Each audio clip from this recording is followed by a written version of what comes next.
grabando? Saludos a todos, a mis hermanos, hermanas, amigos, todos los que están en el mundo de la internet ahorita viendo este video. ¿Ok? Este va a ser una serie de videos que con la ayuda de Dios vamos a estar sacando sobre la palabra de Dios y el dominio que el hombre, o sea, el dominio que Dios le dio al hombre sobre la tierra y lo que el hombre perdió y a dónde el Señor Jesucristo nos llevó de regreso. Ok, entonces a esto le vamos a llamar, o esta clase le vamos a llamar el plan de Dios para el hombre. Y vamos a ir directo a Génesis. Génesis 1, del 25 al 28. ¿Ok? Agarren sus Biblias, primer libro, 1, 25 al 28. Leo el 25. Oh, por cierto, vamos a leerlo despacio para agarrar todo el jugo de la palabra de Dios. Así es, quieren aprender de la palabra de Dios, tienen que aprender, tienen que leerla, lentamente, lento y pedirle a Dios que les revele. Estudiar cada palabrita que sale de ahí. Bueno, aquí vamos. E hizo Dios animales de la tierra según su género, todo de acuerdo al plano, y ganado según su género, y todo animal que se arrastra sobre la tierra según su especie, todo decentemente y en orden. Y vio Dios que era bueno. Entonces dijo Dios, hagamos al hombre a nuestra imagen, conforme a nuestra semejanza. Que recuérdense que Dios es un triunvirato, en otras palabras, Padre, Hijo y Espíritu Santo. Igual que el hombre es también un triunvirato, es carne, espíritu y alma. ¿Ok? Somos tres. ¿Ok? Dios nos hizo a su semejanza. Ok, seguimos. 26 voy a leerlo otra vez. Entonces dijo Dios, hagamos al hombre a nuestra imagen, conforme a nuestra semejanza, y señoree. Tomen nota, es el señorear. Vamos a ver, en los peces del mar, en las aves de los cielos, en las bestias, en toda la tierra, eso es importante, y en todo animal que se arrastra sobre la tierra. Ok, señorear viene de la palabra hebrea, o sea, la traducción que se tradujo al español lo pusimos como señorear. La palabra era radá, que es del hebreo. ¿Y qué significa radá? Regir, tener dominio, dominar, subyugar, regir sobre, será nuestro trabajo. Cuidar la tierra y señorear sobre ella. 27. Y creó Dios al hombre a su imagen, a imagen de Dios los creó, varón y hembra los creó. ¿Ok?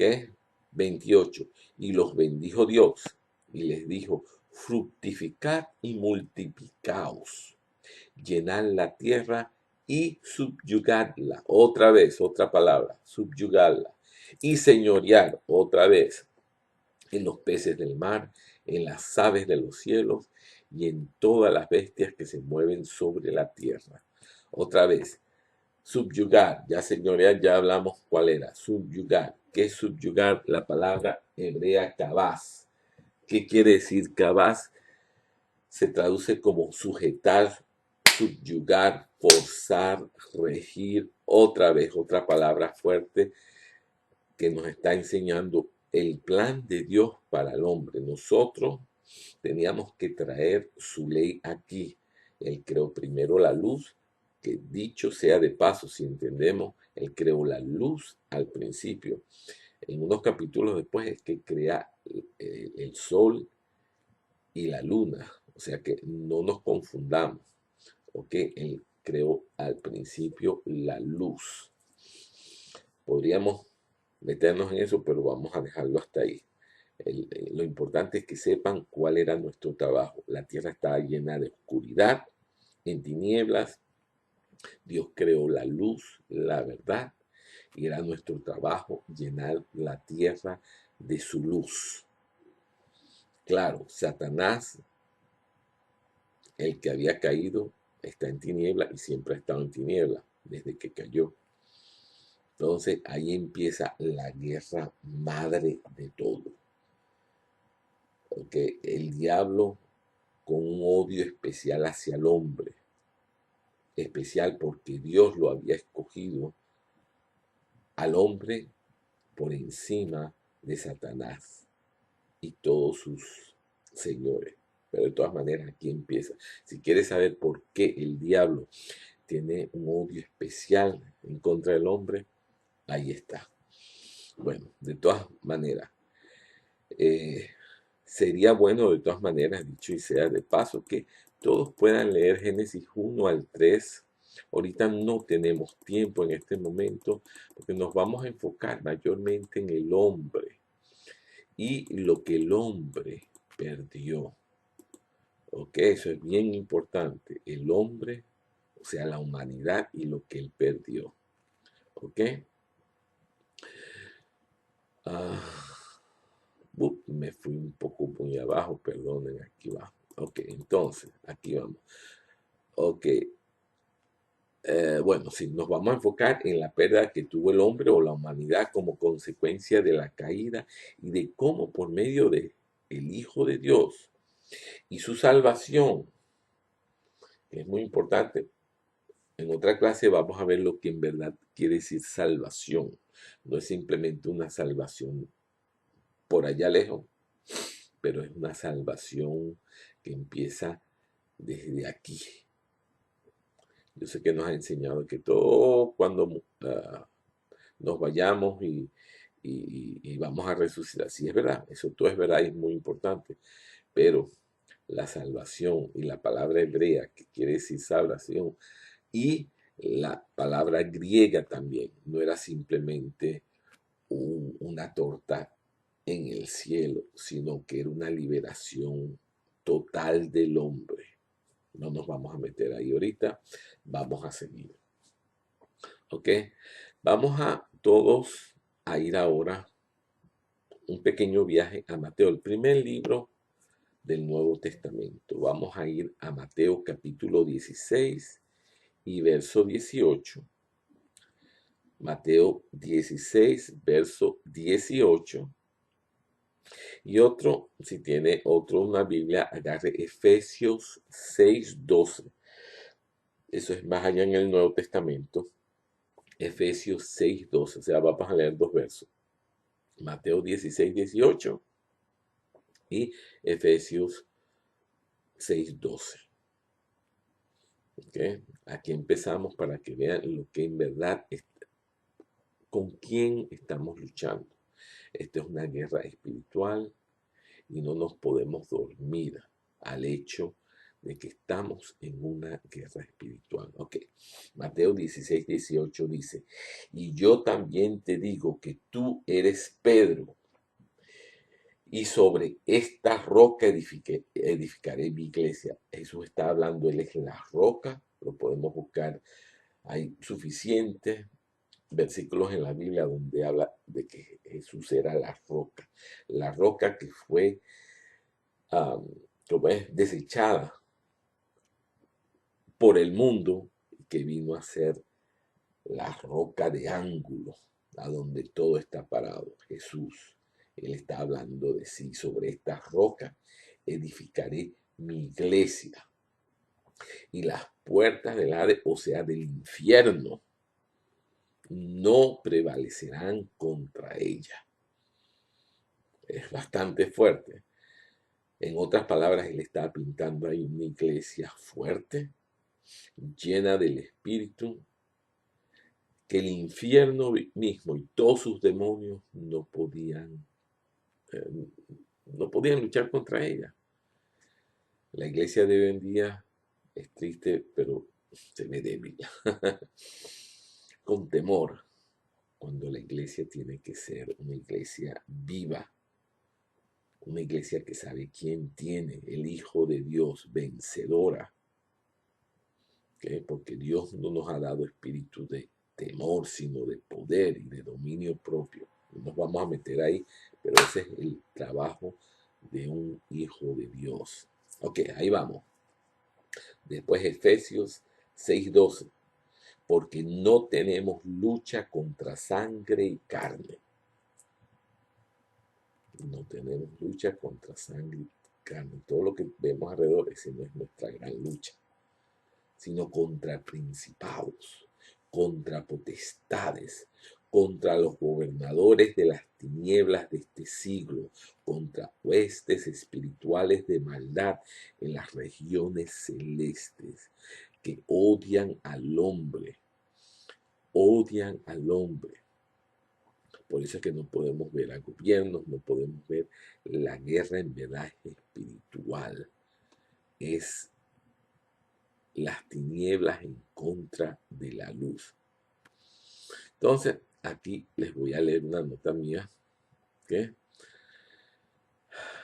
Así que el hombre fue reducido de ser un señor sobre este mundo, como leímos en Génesis, ser un señor sobre este mundo, los animales, los elementos y otros poderes, excepto el de Dios, a estar bajo la clemencia del diablo. O sea, cuando Jesús vino aquí y nos enseñó cómo un hijo de Dios tiene la potestad sobre todo lo que hay en esta tierra cuando es hijo, lleno del Espíritu en comunicación directa con Dios.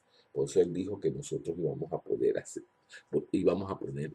hacer todavía cosas mayores porque Él iba al Padre. Eso es algo que tenemos que estar conscientes. No nos vamos a meter mucho aquí. En las clases que vienen vamos a hablar de todo eso. Pero tenemos que entender el poder que tenemos bajo el nombre y bajo la autoridad de nuestro Señor Jesucristo. Amén. Ok, entonces, así que el hombre fue reducido a ser un señor sobre reducido de ser, perdón, un señor sobre este mundo, los animales, los elementos y otros poderes, excepto el de Dios, a estar bajo la clemencia del diablo, sus demonios y esta tierra que nosotros le cedimos al enemigo y sus súbditos. ¿Y qué recibimos a cambio? Muerte, enfermedad, necesidades, guerra. Y la lista sigue y sigue. Pero gracias a la misericordia y el amor de nuestro Dios, recibimos la promesa del Salvador y su Hijo que vendría a redimirnos de una muerte segura. ¿Dónde está eso? En Génesis 3:15. Imagínense, el Señor, después que caemos por nuestro orgullo, queríamos ser como dioses, ¿no? No nos bastaba con lo que el Señor nos había dado, queríamos ser y por eso caímos, el diablo nos engañó, ¿ok? ¿Y de qué caímos? Nos caímos en todo, ¿ok? Pero mira la promesa bella que Dios nos hace y nos promete el Salvador. Génesis 3:15. Y pondré enemistad entre ti y la mujer. Está hablando a Satanás. Y pondré enemistad entre ti y la mujer. Que muchas veces podemos ser la iglesia, el fruto de la iglesia que fue Jesús, el pueblo llamado de Dios. ¿Ok? Y pondré enemistad entre ti, Satanás, y la mujer.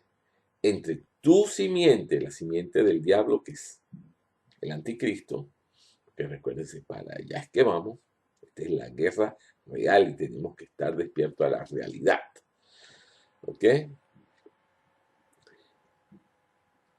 Entre tu simiente y la simiente suya. ¿Cuál es la simiente de la iglesia de la mujer? Jesucristo. Esta te herirá en la cabeza. El Señor lo aplastará. Y lo aplastó en cierta forma. Solo que falta un poquito más para que lo vean completo. Y tú le herirás en el cañal. Él va a ser un fastidio que nos va a estar constantemente, pero el Señor lo va a acabar. La culebra se para por la cabeza, se termina. Así que hermanos y hermanas, esto es muy importante. Necesitamos entender cuál es nuestra posición en el plan de Dios para la humanidad. Si no logramos entenderlo, nuestro enemigo nos enredará con su tela de mentiras y nos hará creer que nuestra meta es hacernos buenos ciudadanos, cristianos o de esta religión o lo que sea. El engaño es el mismo. Y, y que vamos camino al cielo cuando terminemos esta vida. Señores y señoras, estamos en guerra. Y la única esperanza que tiene el enemigo una vez que nacemos de nuevo es convencernos que todo está bien, que nos vayamos a dormir con la esperanza que no nos enteremos qué fue lo que el sacrificio de Jesucristo logró en nosotros, para nosotros, y no como y como ya no estamos bajo el poder del enemigo, sino él está debajo de nuestro con Jesús. En el nombre de Jesús, Jesús le ganó y nosotros somos sus hermanos menores y tenemos un plan, y eso fue lo que nos vino a predicar. Jesús nos dijo: el reino de los cielos se ha acercado. Esta es una guerra entre dos mundos, entre dos reinos, el reino del mal y el reino del bien. Y nosotros vamos a ganar, ya ganamos, y solo tenemos que terminar los focos de resistencia. Así que hermano, aquí estamos. ¿Ok? Claro está, todo esto es por fe y confianza en Él. Tenemos que saber que Él es y que Él es galardonador de los que le sirven. Y que, bueno, de todas maneras, aquí vamos. Si Jesús ya ganó la batalla. Miren Apocalipsis, vámonos al último libro de la Biblia. Aquí vamos a ir un poquito para allá y para acá. Vamos a Apocalipsis 1:17. ¿Qué pudo hacer Satanás y su gente aquí? Crucificar al Salvador del mundo. Pensaron: hemos ganado, lo acabamos. Y miren qué tremendo frase de victoria que el Señor nos da en Apocalipsis 1:17 y 18. La parte última de 17 dice: no temas, yo soy el primero y el último, el que vivo y estuve muerto. Mas he aquí, yo vivo por los siglos de los siglos. Amén. Y tengo las llaves de la muerte y del Hades. O sea, que el infierno con todo su poder no lo pudo sostener. Y aunque pensaron que eran ganadores, vino el verdadero victorioso y dijo: yo vivo por siempre. Y ustedes que me reciban van a vivir por siempre. Y esta es una lucha. Amén. Vámonos ahora a Hebreos, unos capítulos un poquito antes, no muy lejos de Apocalipsis. Vamos a ver Hebreos 2, del 8 al 18. Que este es Pablo. Bueno, muchos creen que es Pablo, es debatible. Yo personalmente creo que es, pero no es importante si lo crees o no lo crees, eso no es importante. Lo importante es que aquí en Hebreos 2, 8 al 18 dice: todo lo sujetaste bajo sus pies, porque en cuanto le sujetó todas las cosas, nada es nada, nada dejó que no sea sujeto a él. Está hablando de Jesús. Pero todavía no vemos todas las cosas que le sean sujetas. Claro, en el ojo normal parece que no. De hecho, en los tiempos del fin parece casi como si el diablo estuviera ganando, pero no, el Señor ya ganó. De todas maneras, vamos a seguir. Pero vemos aquel que fue hecho un poco menor que los ángeles.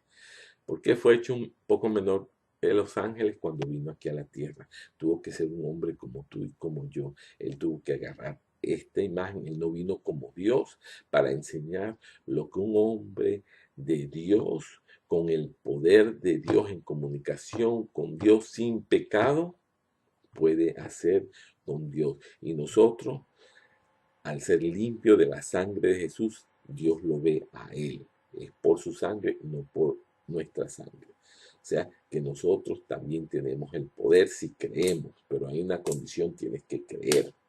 Tienes que creer.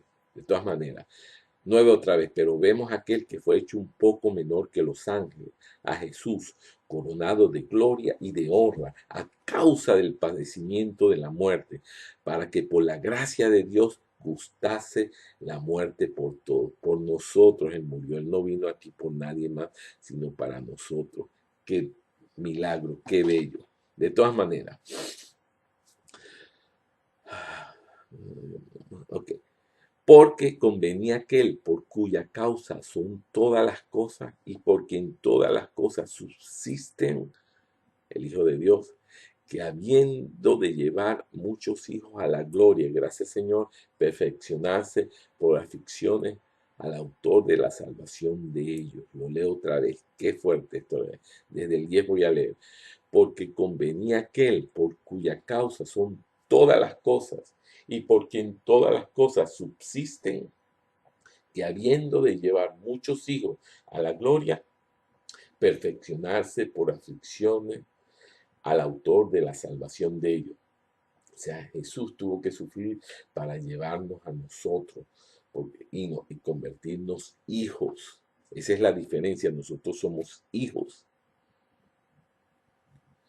Muy importante. Porque el que significa y los, porque el que santifica y los que son santificados de uno son todos, por lo cual no se avergüenza de llamarlos hermanos. Gracias, Señor. 12, diciendo: anunciaré a mis hermanos tu nombre, en medio de la congregación te alabaré. Y otra vez, yo confiaré en él. Y de nuevo aquí, yo y los hijos que Dios me dio. Así que, por cuanto los hijos participaron de carne y de sangre, y también él participó de lo mismo, para destruir por medio de la muerte al que tenía el imperio de la muerte. Esto es al diablo. Le venció. Y librar a todos los que por el temor de la muerte estaban durante todas sus vidas. Durante todas sus vidas sujetos a servidumbre. Ya no somos siervos, dijo. 16. Porque ciertamente no socorrió a los ángeles, sino que socorrió a la descendencia de Abraham. Lo de los ángeles fueron los ángeles caídos, que cuando pidieron el perdón de Dios, Dios no se los dio. Pero a los hijos de Abraham, de fe, porque esa es la condición, saber, fe. Fe no es una cantidad, fe es saber que Él es Dios y Él es galardonador de los que le buscan. Ok. Por lo cual, 17, por lo cual debía ser en todo semejante a sus hermanos, para venir a ser misericordioso y fiel sumo sacerdote en lo que Dios se refiere, para expiar los pecados del pueblo. Gracias, Señor. O sea, Él vino aquí para poder pagar el precio, para que tú y yo pudiéramos ser salvos. 18. Pues en cuanto él mismo padeció siendo tentado, es poderoso para socorrer a los que son tentados. Gracias, Señor. Vamos a Hebreos otra vez, pero de Hebreos capítulo 3. Ok, vamos al próximo capítulo. Que acabamos de leer es Hebreo 2, ahora vamos al próximo capítulo. Hebreos 3, del 7 al 15. Por lo cual, como dice el Espíritu Santo, si oyeres hoy su voz, no endurezcáis vuestros corazones como en la provocación en el día de la tentación en el desierto, donde me tentaron vuestros padres, me probaron y vieron mis obras 40 años, a causa de lo cual me disgusté contra esa generación y dije, siempre andando, vagando en sus corazones. Pero, en otras palabras, no tuvieron la fe es la confianza en Dios. Saber que Dios está de nuestra parte, igual que está de su parte. Y ellos tenían que saber que no importaba si habían gigantes ahí. Dios estaba con ellos y Dios está con nosotros. ¿Okay? Y dije, siempre andan vagando en sus corazones y no han conocido mis caminos. Por tanto, juré, mira, no tendrán mi reposo. El reposo de Dios, saber que Él es y que Él es galardonador de los que le buscan, que Él te ama y que Él no te va a dejar. 12. Mirad, hermanos, que no haya en ninguno de vosotros corazón malo de incredulidad. Ese es el pecado más grande, incredulidad, para apartarse del Dios vivo. Ay, Dios nos ayude. 13. Muchas veces estamos viendo a pequeñas cosas aquí y allá y no vemos en verdad el gran pecado, que es apartarse de Dios, no tener la fe que Dios es y es galardonador de los que le buscan. 13. Antes exhortados los unos a los otros cada día, entre tanto que se dice hoy, para que ninguno de vosotros se endurezca por el engaño del pecado, porque somos hechos participantes de Cristo, con tal que retengamos firme hasta el fin nuestra confianza del principio. Entre tanto que se dice, si oyeses hoy su voz, no endurezcáis vuestros corazones como en la provocación. Amén. Lo vamos a dejar hasta ahí. Hay mucho más para continuar, pero el punto que quería que entendieran bien, primero, de a dónde venimos, que somos hijos, que el Señor nos quiere victoriosos, que si lo vemos a Él y confiamos en Él, no es nada tuyo, no es que si tú eres, no es si estás en sí o no, sino simplemente confianza, fe en Él. Vamos a poder leer mucho más, pero ahorita lo vamos a dejar hasta aquí. Que Dios te bendiga. Por favor, si tienes alguna pregunta, escríbeme. Después de este video voy a tratar de poner, bien fácil, contacto @ supalabraencasa.com. Escríbeme, tienes alguna pregunta, algún tema que quieres que hablemos, que pasemos, lo vamos a hacer. Que Dios te bendiga, te cuide y gracias, Señor. Amén.